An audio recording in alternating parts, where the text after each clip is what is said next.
In today's video, I'm going to teach you how to stop syncing Google Drive with Pipedrive. If you found yourself in a situation where your Google Drive and Pipedrive are syncing data, and it's starting to be more trouble than help, don't worry. It's a quick fix that we can tackle together in just a few minutes.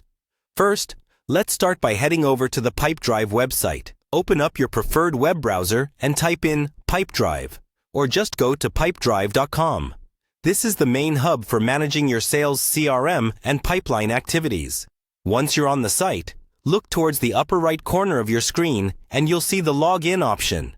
Go ahead and click on that to proceed. If you're not automatically directed to your Pipedrive account, just enter your login credentials as you normally would, your email address and your password, and sign in. After logging in successfully, you'll be taken to the Pipedrive homepage.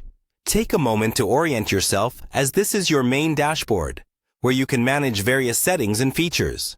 Now, the next step is to navigate to your profile settings. To find it, look for your profile icon, usually located at the top right corner of your screen. Click on it. From there, you'll want to access a tab labeled Tools and Apps. This section is essentially the heart of Pipedrive integrations, where you can see all external applications currently linked to your Pipedrive account. With the Tools and Apps page open, scroll through the list until you spot Google. This is where Google Drive is likely listed and configured to sync with your Pipedrive account. The key here is to ensure you're precise in identifying the correct link.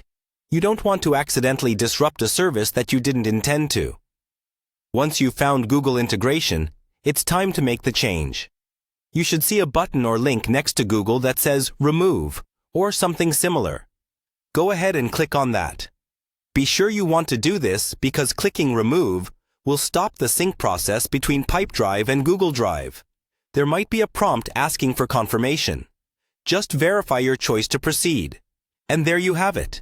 You've successfully stopped syncing Google Drive with your Pipedrive account. This should free you from any unwanted data transfers and keep your work organized exactly how you prefer. It's a simple process, but it's always rewarding to maintain control over your digital workspace. Thanks for following along, and if you found this guide helpful, be sure to check out more of our tutorials for practical tech tips and tricks.